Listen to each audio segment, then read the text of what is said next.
નમસ્કાર વિદ્યાર્થી મિત્રો, એકાઉન્ટમાં પાર્ટ 2 ની અંદર પ્રકરણ નંબર 3 કંપનીના વાર્ષિક હિસાબોનું રિવિઝન કરીએ. કંપનીના વાર્ષિક હિસાબો લાંબુ ચેપ્ટર છે એટલે બે ભાગમાં રિવિઝન થશે. પહેલો પાર્ટ આપણે જોઈએ છીએ રિવિઝનનો. તો સૌથી પહેલા આપણે પાકા સર્વેનું ફોર્મેટ જોઈએ.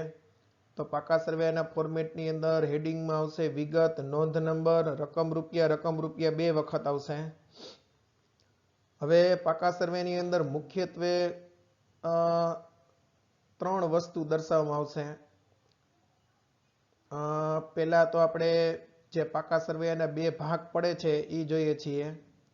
જો ખાલી પાકું સર્વે પૂછાય તો હંમેશા ડાબી સાઈડથી તમારે દાખલો શરૂ કરવાનો, એટલે ડાબી સાઈડના પેજથી દાખલો શરૂ કરવાનો. ડાબી બાજુ ઇક્વિટી ને જવાબદારીઓ અને જમણી બાજુ મિલકતો. ઇક્વિટી ને જવાબદારીમાં ત્રણ વસ્તુ આવશે: શેર હોલ્ડર્સના ભંડોળો, બિનચાલુ જવાબદારી, ચાલુ જવાબદારીઓ.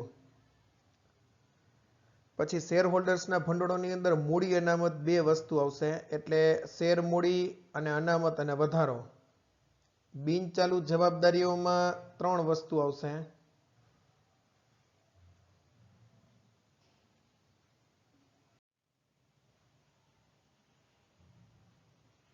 લાંબા ગાળાના, લાંબા ગાળાની અને લાંબા ગાળાની, એમ ત્રણ વસ્તુ આવશે. લાંબા ગાળાના શું? તો કે ઉછીના નાણાં.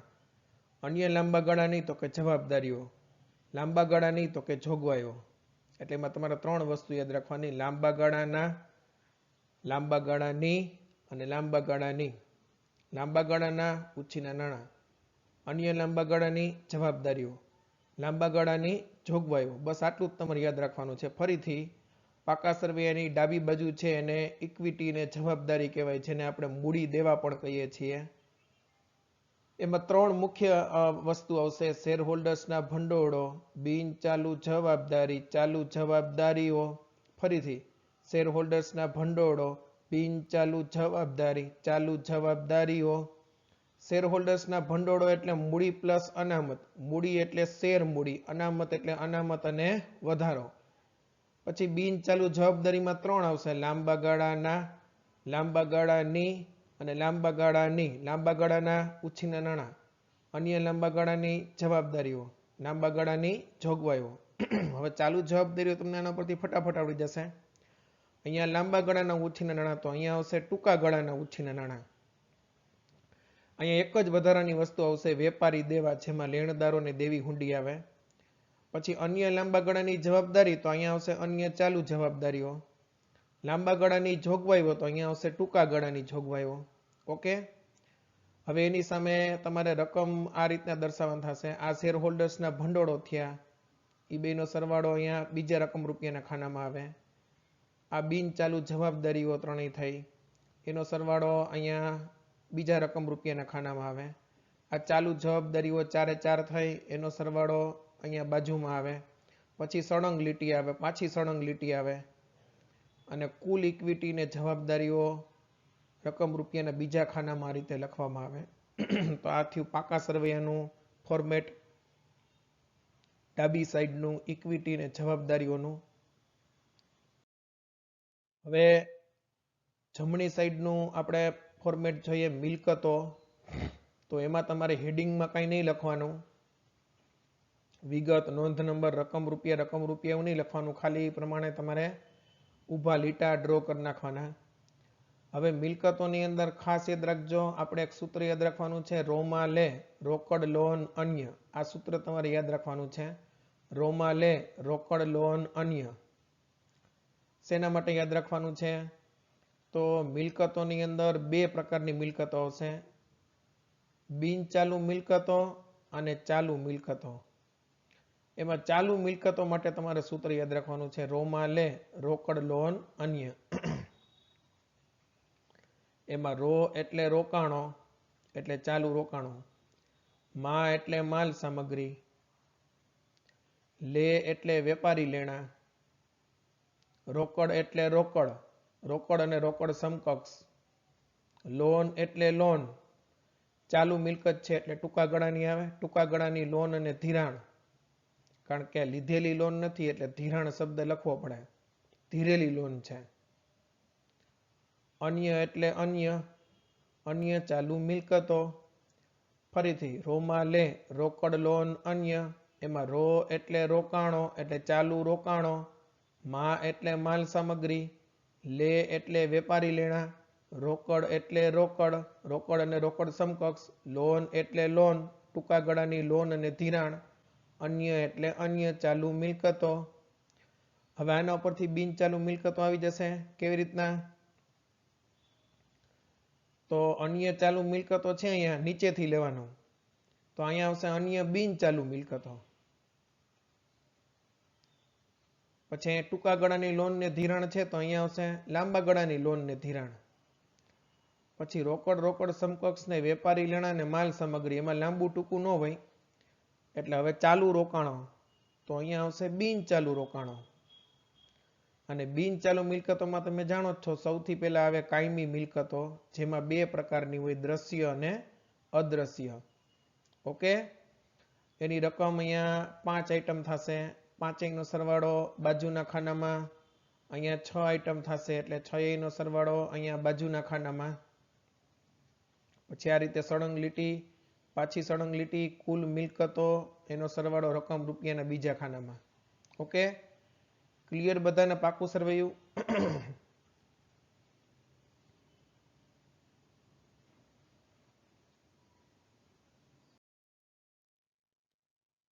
ચાલો હવે અંદરની વિગતો જોઈએ. શેર હોલ્ડર્સના ભંડોળોમાં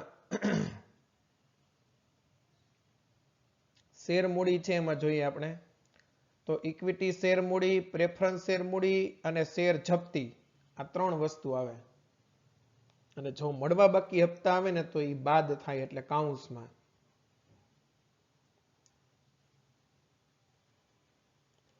અનામત ને વધારાની અંદર આપણે 4 અનામત તો શીખી જ ગયા હતા. સામાન્ય અનામત, કારીગર અકસ્માત વળતર ભંડોળ, રોકાણ વધઘટ ભંડોળ અને નાનું ખાતાની જમા બાકી. આ 4 તો આમાં આવે જ છે. સામાન્ય અનામતના અનામત ભંડોળ કહેવાય. હવે નાનું પત્રકની ઉધાર બાકી આવે તો ખોટ કહેવાય એટલે કાઉન્સમાં આવે. આ સિવાય મૂડી અનામત, આકસ્મિક અનામત અને ખાસ યાદ રાખજો જામીનગીરી પ્રીમિયમ અને ડિબેન્ચર પરત અનામત. ઓકે, લાંબા ગાળાના ઉછીના નાણાંમાં ડિબેન્ચર, આપણે ડિબેન્ચર બહાર પાડ્યા હોય તો લાંબા ગાળા માટે ઉછી નાણાં લીધા છે, અથવા તો લાંબા ગાળાની બેંક પાસેથી લોન લીધી હોય જેને મુદતી લોન પણ કહેવાય. ડિબેન્ચર કે બોન્ડ બેને આપણે સાથે જ યાદ રાખશું. અને સ્વીકારેલી જાહેર થાપણો કહેવાય. તમે લોકો પાસેથી સ્વીકારો જાહેર થાપણો, તો ભવિષ્યમાં તો એ દેવું જ છે એટલે લાંબા ગાળા માટે ઉછી નાણાં લીધા છે. તો ડિબેન્ચર, લાંબા ગાળાની લોન બેંકની કે મુદતી લોન કે બોન્ડ અને જાહેર થાપણ, ડિબેન્ચર કે બોન્ડ એમ સાથે યાદ રાખવાનું. લાંબા ગાળાના ઉછીના નાણાં. અન્ય લાંબા ગાળાની જવાબદારીમાં 2 જ આવશે, લાંબા ગાળાની ને લાંબા ગાળાની. જે લાંબા ગાળાના ઉછીના નાણાં નથી ને લાંબા ગાળાની જોગવાઈ પણ નથી એટલે એને અન્ય લાંબા ગાળાની જવાબદારી કહેવાય છે. એમાં 2 જ વસ્તુ આવશે, ડિબેન્ચર પરત પ્રીમિયમ અને પ્રેફરન્સ શેર પરત પ્રીમિયમ. આ 2 જ વસ્તુ આવશે. લાંબા ગાળાની જોગવાઈ કર્મચારી માટે જે હોય ને, જેમ કે પ્રોવિડન્ટ ફંડ કર્મચારી માટે હોય, ગ્રેચ્યુટી ફંડ કર્મચારી માટે હોય, પેન્શન ફંડ એ કર્મચારી માટે હોય, કામદાર નફાભાગ ભંડોળ કામદાર કે કર્મચારી માટે છે, કામદાર બચત ખાતા છે એ કર્મચારી. લાંબા ગાળાની જોગવાઈ કર્મચારી માટેનું ફંડ છે. ટૂંકા ગાળાના ઉછીના નાણાં કે જે ટૂંકા ગાળા માટે આપણે લોન લીધી હોય 12 માસથી ઓછા સમય માટે, તો એ ટૂંકા ગાળાના ઉછીના નાણાં કહેવાય. અથવા તો બેંક ઓવરડ્રાફ્ટ આવે. એમાં બેંકમાંથી આપણે ટૂંકા ગાળા માટે ઓવરડ્રાફ્ટ લીધો હોય તો એ મહિના 2 મહિનામાં 15-20 દિવસમાં આપણે પૈસા બેંકને પરત કરવા જ પડે એટલે એ ટૂંકા ગાળાના ઉછીના નાણાં છે. આ સિવાય બેંકમાંથી આપણે કેશ ક્રેડિટ લીધી હોય તો એ 45 દિવસ કે 30 દિવસના સમય માટે હોય એટલે એ ટૂંકા ગાળાના ઉછીના નાણાં છે. વેપારી દેવામાં 2 જ વસ્તુ આવશે, લેણદારોને દેવી હુંડી. સામેની સાઈડ આપણે વેપારી લેણા આવશે, એમાં દેવાદારોને લેણી હુંડી આવશે. વેપારી દેવા, લેણદાર એટલે દેવું અને દેવી હુંડી એટલે દેવું. તો વેપારી દેવામાં 2 જ વસ્તુ આવશે, લેણદારોને દેવી હુંડી. ટૂંકા ગાળાની જોગવાઈમાં પણ બે જ વસ્તુ યાદ રાખવાની છે, કરવેરાની જોગવાઈ અને સૂચિત ડિવિડન્ડ, જે ક્યાંય તમારા દાખલામાં નહીં આવે, ખાલી કરવેરાની જોગવાઈ એક જ આવશે. ટૂંકા ગાળાની જોગવાઈ. અચ્છા, લાંબા ગાળાની જોગવાઈ તો કે કર્મચારી માટેની. ટૂંકા ગાળાની જોગવાઈમાં કરવેરાની જોગવાઈ એક જ યાદ રાખવાનું છે. અન્ય ચાલુ જવાબદારીમાં ઘણું બધું આવશે, પણ તમારે બે મેઇન વસ્તુ યાદ રાખવાની, ખાસ યાદ રાખજો હું બોલું છું. ચૂકવવા બાકી ખર્ચ એટલે દેવું અને અગાઉથી મળેલ આવક એટલે દેવું. આ બે વસ્તુ યાદ રાખજો ખાસ, એ અન્ય ચાલુ જવાબદારીમાં આવે છે. ફરીથી, ચૂકવવા બાકી ખર્ચ એટલે દેવું, અગાઉથી મળેલ આવક એટલે દેવું. હવે નહીં મંગાવેલ ડિવિડન્ડ એટલે ચૂકવવા બાકી ડિવિડન્ડ જ થયો, એટલે એ ચૂકવવા બાકી ખર્ચ જ થયો. પછી અગાઉથી મળેલ શેર હપ્તા એટલે અગાઉથી મળેલ આવક થઈ, એટલે અગાઉથી મળેલ આવક અન્ય ચાલુ જવાબદારીમાં આવે. ગ્રાહકો પાસેથી એડવાન્સ રકમ મળી હોય તો એ અગાઉથી મળેલ આવક જ થઈ. ડિબેન્ચર પર ચૂકવવા બાકી વ્યાજ તો એ ચૂકવવા બાકી ખર્ચ જ થયો. ડિબેન્ચરનું વ્યાજ ખર્ચ છે કંપની માટે. તો જો આ બધું હળતું મળતું જ છે તો બે જ વસ્તુ યાદ રાખવાની, ચૂકવવા બાકી ખર્ચ અને અગાઉથી મળેલ આવક. ચૂકવવા બાકી ખર્ચ એટલે દેવું એ અન્ય ચાલુ જવાબદારીમાં નીચે આવે એકદમ છેલ્લે. અગાઉથી મળેલ આવક એટલે દેવું એ ટૂંકા ગાળાનું હોય એટલે અન્ય ચાલુ જવાબદારીમાં આવે. હવે તમારે આમાં બીજું યાદ શું રાખવાનું, તો કે આવતા 12 માસ દરમિયાન પરત કરવા પાત્ર ડિબેન્ચર અને એનું પરત પ્રીમિયમ. માની લો કે ખાલી ડિબેન્ચર તમને રકમમાં આપે ને તો એ લાંબા ગાળાના ઉછીના નાણાં કહેવાય. પણ આવતા વર્ષે તમારે ડિબેન્ચરની રકમ પરત કરવાની છે તો એ અન્ય ચાલુ જવાબદારીમાં આવી જાય. બરાબર, ટૂંકા ગાળામાં આપણે એ ખર્ચ તો ન કહેવાય, પણ જે ઉછીની રકમ લીધી છે એ ચૂકવવાની થાય છે. ડિબેન્ચર પરત પ્રીમિયમ હોય ને તો એ અન્ય લાંબા ગાળાની જવાબદારી કહેવાય. ડિબેન્ચર પરત પ્રીમિયમ ને પ્રેફરન્સ શેર પરત પ્રીમિયમ. હવે એ અન્ય લાંબા ગાળાની જવાબદારીમાં ક્યાં સુધી આવે, માની લો કે 5 વર્ષ માટે હોય તો પહેલા 4 વર્ષના વાર્ષિક હિસાબમાં એ અન્ય લાંબા ગાળાની જવાબદારીમાં આવે. પછી 5મા વર્ષે તમે વાર્ષિક હિસાબ તૈયાર કરતા હોય કંપનીના, ત્યારે તો એ આવતા વર્ષે તમારે ડિબેન્ચર પરનું પરત પ્રીમિયમ ચૂકવવાનું થયું, એટલે એ ટૂંકા ગાળામાં ચૂકવવાનું છે, એટલે એને અન્ય ચાલુ જવાબદારીમાં ગણાય. બરાબર.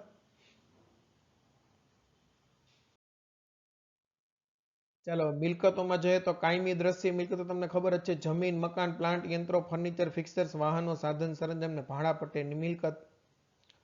અદ્રશ્ય મિલકતમાં પાઘડી, પેટન્ટ, ટ્રેડમાર્ક, કોપીરાઇટ ઉપરાંતમાં વધારાનું આવે છે લાયસન્સ, સોફ્ટવેર ને ફ્રેન્ચાઇઝી.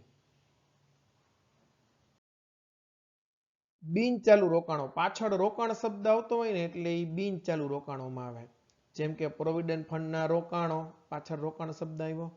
ડિબેન્ચર પરત નિધિના રોકાણો, પાછળ રોકાણો શબ્દ આવ્યો. ગૌણ કંપનીના શેરમાં રોકાણ, એમાં પાછળ રોકાણ શબ્દ હોય જ. અન્ય કંપનીના શેર કે ડિબેન્ચર માં શું કર્યું કહેવાય તમે, રોકાણ. બેંકમાં ફિક્સ ડિપોઝિટ મૂકી એટલે એને બાંધી મુદતની થાપણ, તો બેંકમાં કર્યું કહેવાય રોકાણ. સરકારી જામીનગીરી જેવી કે પોસ્ટ ઓફિસ ને એમાં રોકાણ કરવામાં આવે તો એ પણ એક પ્રકારનું, આ બધા લાંબા ગાળાના રોકાણ થયા, બિન ચાલુ રોકાણો. મ્યુચ્યુઅલ ફંડમાં તમે શું કરો છો, રોકાણ. તો તમને કાંઈ રકમમાં સૂચના ન આપે તો રોકાણો હંમેશા લાંબા ગાળાના હોય, અને લાંબા ગાળાના હોય એટલે બિન ચાલુ રોકાણો કહેવાય. 12 માસથી વધુ સમય ના હોય.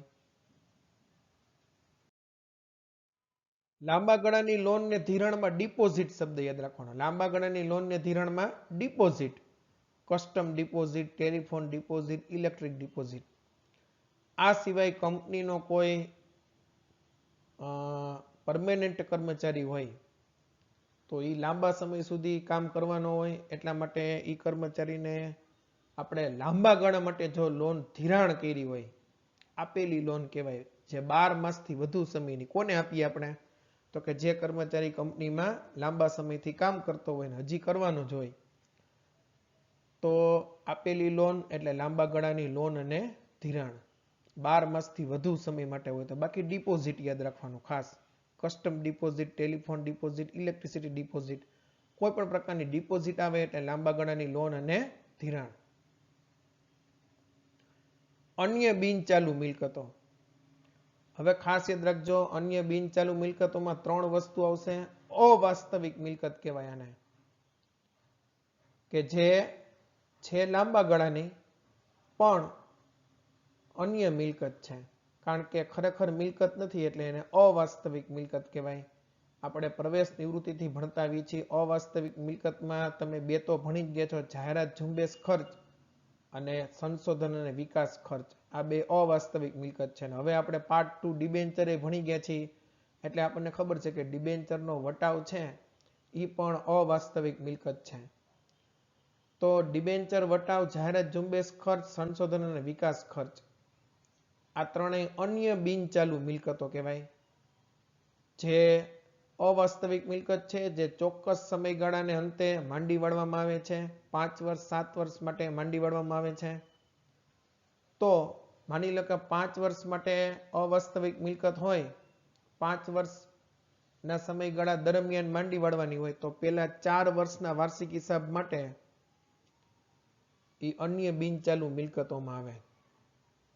ડિબેન્ચર, વટાવ, જાહેરાત ઝુંબેશ ખર્ચ, સંશોધન અને વિકાસ ખર્ચ. 5મા વર્ષ માટે ક્યાં આવી આપણે આગળ જોઈ છીએ હમણાં. ચાલુ રોકાણોમાં જોઈએ તો આપણે આગળ જે રોકાણો જોયા હતા એ 12 માસથી વધુ સમય માટે હતા. એ જ વસ્તુ 12 માસથી ઓછા સમય માટે હોય. જેમ કે અન્ય કંપનીના શેર કે ડિબેન્ચરમાં રોકાણ 12 માસથી ઓછા સમય માટે હોય, સરકારી જામીનગીરીમાં 12 માસથી ઓછા સમય માટે, મ્યુચ્યુઅલ ફંડમાં 12 માસથી ઓછા સમય માટે, અથવા તો એવું રોકાણ કે જે આપણે આવતા વર્ષે વેચી નાખવું હોય તો પણ એને ચાલુ રોકાણ જ કહેવાય. દાખલા તરીકે આપણને ખબર જ છે કે હવે આ કંપનીમાં રોકાણ કરવા જેવું છે નહીં, એમાંથી રોકાણો પાછા ખેંચી લેવાના છે, એને વેચાણ પાત્ર જામીનગીરી કહેવાય. તો એ હવે ચાલુ રોકાણોમાં આવી જાય. માલ સામગ્રીમાં આખર માલનો સ્ટોક જ આવશે, આપણે બીજું કાંઈ નહીં આવે. આ સિવાય નાનકડા દાખલા તમે છૂટછૂટા ઓલા જે આપ્યા છે ટેક્સ્ટ બુકમાં એ ગણશો તો એમાં ઘણું બધું આવશે. પણ બોર્ડની પરીક્ષામાં જે દાખલો પૂછવાનો છે એમાં આખર માલનો સ્ટોક હવાલામાં આવશે. બરાબર.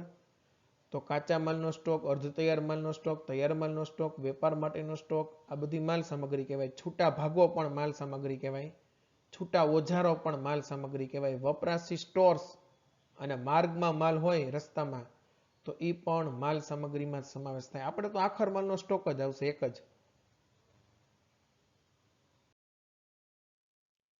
ચાલો, સામે વેપારી દેવા હતા, અહીંયા લેણદારોને દેવી હુંડી હતી. અહીંયા વેપારી લેણા એટલે દેવાદાર એટલે લેણું, અને લેણી હુંડી એટલે લેણું. તો દેવાદારો અને લેણી હુંડી. રોકડ અને રોકડ સમકક્ષ. હાથ પર રોકડ હોય તો એને રોકડ કહેવાય. બેંકમાં રોકડ પડી હોય તો એને પણ રોકડ જ કહેવાય. રોકડ સમકક્ષ કહેવાય. બેંક સિલક છે એ. હાથ પર ચેક પડ્યા હોય, ડ્રાફ્ટ પડ્યા હોય તો એ તમે રોકડમાં ગમે ત્યારે રૂપાંતર કરી શકો એટલે એને રોકડ સમકક્ષ કહેવાય. ટૂંકા ગાળાની લોન અને ધિરાણ. ટૂંકા ગાળાની લોન તમે કોઈને આપી હોય કર્મચારીને 12 માસથી ઓછા સમય માટે તો એને ટૂંકા ગાળાની લોન અને ધિરાણ કહેવાય. અથવા તમે ઉધાર માલની ખરીદી કરી હોય ત્યારે એ જે વેપારી છે એને તમે એડવાન્સ રકમ આપો. ખરીદી કરતી વખતે સામાન્ય રીતે આપણે 50,000નો માલ લીધો હોય તો એમાં 10,000 રૂપિયા આપણે એને એડવાન્સ આપીએ માલ બનાવવા માટે થઈને. બરાબર. આપણે કેમ લગ્ન ને એવું હોય તો રસોઈનું આપણે મીઠાઈ ને ખરીદવા જાય ત્યારે મીઠાઈ વાળાને આપણે પૂછી કે ભાઈ ટોટલ કેટલા થાય, તો કે ભાઈ 25,000 થાય. એટલે 5,000 આપણે એને એડવાન્સમાં આપીએ. એવી રીતના માલની ખરીદી કરતી વખતે જે એડવાન્સ રકમ આપી હોય ને એ પણ ટૂંકા ગાળાની લોન અને ધિરાણમાં આવશે. આ ક્યાંય તમારા દાખલામાં નહીં આવે. હવે ખાસ ધ્યાન રાખજો, અન્ય ચાલુ મિલકતોમાં જેમ સામે અન્ય ચાલુ જવાબદારીઓ આપણે જોઈ હતી એમ અહીંયા અન્ય ચાલુ મિલકતો. અન્ય ચાલુ મિલકતમાં શું આવે તો કે મળવા બાકી આવક એટલે લેણું, એક તો ઈ આવે. અને અગાઉથી ચૂકવેલ ખર્ચ એટલે લેણું. લેણા હોય ને અહીંયા આવે તો મળવા બાકી આવક અહીંયા આવશે, અગાઉથી ચૂકવેલ ખર્ચ પણ અહીંયા આવશે. હવે આ સિવાય શું આવે? તો દાખલા તરીકે અન્ય બિનચાલુ મિલકતો જે ત્રણેય હતી અવાસ્તવિક મિલકતો, એ 12 માસ બાદ હોય ને તો અન્ય બિનચાલુ મિલકતમાં આવે, પણ 12 માસ દરમિયાન હોય તો અન્ય ચાલુ મિલકતમાં આવે. આવતા વર્ષે મેં તમને કીધું કે 5મા વર્ષ 5 વર્ષ માટે 5 વર્ષ દરમિયાન માંડી વળવાની હોય, જાહેરાત ઝુંબેશ ખર્ચ ને ડિબેન્ચર વટાવ ને સંશોધન ને વિકાસ ખર્ચ. તો પેલા 4 વર્ષના વાર્ષિક હિસાબમાં તમારે ક્યાં લખવાની? આ ત્રણ વસ્તુ અન્ય બિનચાલુ મિલકતમાં લખવાની. પણ 5મું વર્ષ પહોંચ્યા તો આપને ખબર જ છે કે આવતા વર્ષે તમારે શૂન્ય થઈ જશે, તો એ ક્યાં આવશે? અન્ય ચાલુ મિલકતમાં. ચાલો હવે નફા નુકસાનના પત્રકનું આપણે ફોર્મેટ જોઈએ તો એમાંય વિગત, નોંધ નંબર, રકમ રૂપિયા આ રીતે આવશે. ખાલી જગ્યા કંપનીનું તારીખ, ખાલી જગ્યાના રોજ પૂરા થતા વર્ષનું નફા નુકસાનનું પત્રક. ઓમાંના રોજનું પાકું સરવૈયું. ખાલી જગ્યા કંપનીનું તારીખ, ખાલી જગ્યાના રોજનું પાકું સરવૈયું. આમાં ખાલી જગ્યા કંપનીનું તારીખ, ખાલી જગ્યાના રોજ પૂરા થતા વર્ષનું નફા નુકસાનનું પત્રક. તો સૌથી પહેલા તો આવશે રોમન આંકડામાં એકડો કરીને કામગીરીની ઉપજો એટલે વેચાણ, અને વેચાણ સિવાયની ઉપજો હોય એને કહેવાય અન્ય ઉપજો, રોમન આંકડામાં 2 કરીને. તો એ રકમ રૂપિયાના પહેલા ખાનામાં. હવે ખાસ ધ્યાન રાખજો, નીચે લીટી મારવાની, 2 રકમ રૂપિયાના ખાનામાં, અને રકમ રૂપિયાના બીજા ખાનામાં નીચેની લીટીમાં લખવાનું થાય તમારે 2નો સરવાળો. આને કહેવાય રોમન આંકડામાં 3 કરીને કુલ ઉપજો. ક્લિયર? હવે ખર્ચાઓ હેડિંગ બાંધવાનું. ખર્ચાઓનું સૂત્ર છે આપણું ખસ્ટો પર લાના ઘસારો અન્ય. ખસ્ટો પર લાના ઘસારો અન્ય. ખ એટલે ખરીદી, સ્ટો એટલે સ્ટોકમાં ફેરફાર, પર એટલે પ્રત્યક્ષ ખર્ચા, લા એટલે કર્મચારી લાભ, લા એટલે લાભ, કર્મચારી લાભના ખર્ચા, ના એટલે નાણાકીય પડતર, ઘસારો એટલે ઘસારો. દ્રશ્ય મિલકતમાં ઘસારો હોય ને અદ્રશ્ય મિલકતને માંડી વળવાની હોય એટલે ઘસારો અથવા તો માંડી વળેલ મિલકતો. અન્ય એટલે અન્ય, અન્ય ખર્ચાઓ, બાકીના બધા અન્યમાં આવે. હવે આ ખર્ચાઓની અંદર આવી રીતના સળંગ લીટી મારવાની, અને રકમ રૂપિયાના બીજા ખાનામાં નીચેની લીટીમાં કુલ ખર્ચા આવે અને એની નીચે પાછી લીટી મારી દેવાની, અને સામે લખવાનું થાય કુલ ખર્ચાઓ. આ નીચે લીટી આવી ગઈ, જુઓ તમે. કુલ ઉપજોને પેક કરવાની, કુલ ખર્ચાને પેક કરવાના, નીચેની સાઈડે લીટી મારવાની. હવે ઉપજમાંથી ખર્ચ બાદ કરો એટલે નફો મળે, પણ હજી કરવેરા બાદ નથી કર્યા એટલે કરવેરા પહેલાનો નફો કહેવાય એને. નંબર 5, આ બેની બાદ બાકી કરો એટલે નંબર 5 રોમન આંકડામાં કરવેરા પહેલાનો નફો. હવે નંબર 6 એમાંથી બાદ કરવેરા. હવે રકમ રૂપિયાના બીજા ખાનામાં જ લખવાનું બધું, એટલે નંબર 6 તમને જે મળે એને કહેવાય કરવેરા બાદનો નફો. અહીંયા ડબલ લીટી મારી દેવાની. આ કરવેરા બાદનો નફો છે ને એ ક્યાં જાય? પાકા સરવૈયામાં ઇક્વિટી ને જવાબદારીમાં અનામત અને વધારો નફા નુકસાન પત્રક મુજબનો નફો કહેવાય. અને કરવેરા તમે જે બાદ કરો છો એ કરવેરાની જોગવાઈ કહેવાય, એટલે એને કહેવાય ટૂંકા ગાળાની જોગવાઈ. એ પણ ઇક્વિટી ને જવાબદારીમાં નીચેની સાઈડ ટૂંકા ગાળાની જોગવાઈ હોય એમાં જાય. આ 2 વસ્તુ ખાસ યાદ રાખજો. હવે આની અંદર ડિટેલ આપણે જોઈએ તો કામગીરીની ઉપજમાં શું આવે તો કે વેચાણમાંથી વેચાણ પરત બાદ, પણ એવું દાખલામાં ક્યારેય નહીં આવે.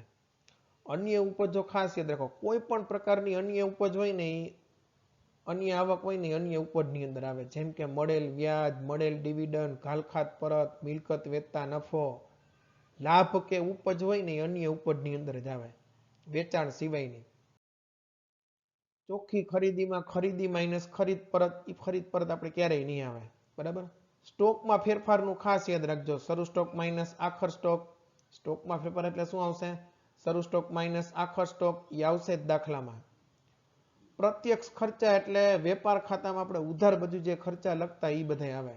ભાગીદારી પેઢીના વાર્ષિક હિસાબમાં આપણે વેપાર ખાતામાં ઉધાર બાજુ શું લખતા? તો કે મજૂરી લખતા, રેલવેનું લખતા, આવક માલ ગાડા ભાડું. તો એ જે ખર્ચા છે ખરીદીના ખર્ચા એ બધા પ્રત્યક્ષ ખર્ચામાં આવશે. કર્મચારી લાભના ખર્ચા, કર્મચારીને જે લાભ થાય જેમાંથી એવા ખર્ચા ક્યાં? તો કે પગાર આપવામાં આવે એને, બોનસ આપવામાં આવે કર્મચારીને, કમિશન આપવામાં આવે સેલ્સમેનને, સેલ્સમેન એ કર્મચારી જ છે. પ્રોવિડન્ટ ફંડનો ફાળો તો એ કર્મચારી માટે જ છે, એટલે એને કહેવાય કર્મચારી લાભના ખર્ચા.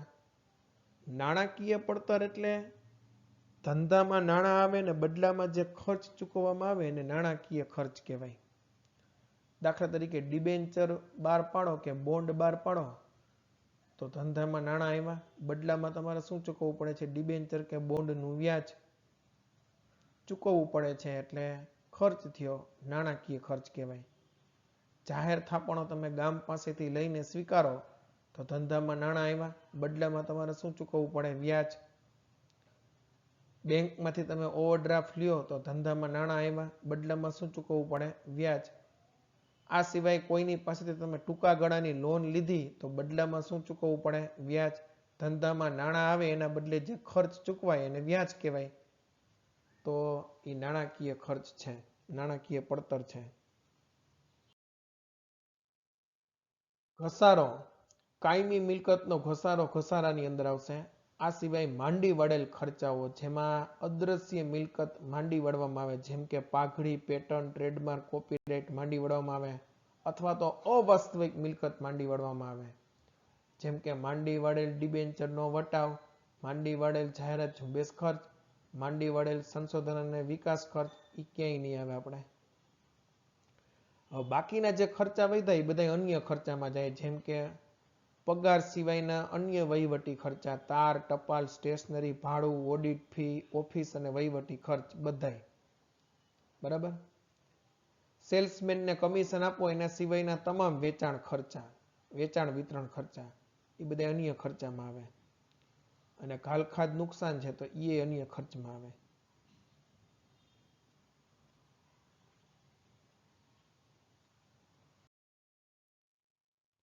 તો આશા રાખું છું કે તમને અહીંયા કંપનીના વાર્ષિક હિસાબની અંદર આટલું સમજાઈ ગયું હશે. નેક્સ્ટ વિડીયોમાં આપણે પાર્ટ 2માં કંપનીના વાર્ષિક હિસાબના દાખલાઓનો અભ્યાસ કરશું. અસ્તુ. જય હિન્દ, જય ભારત.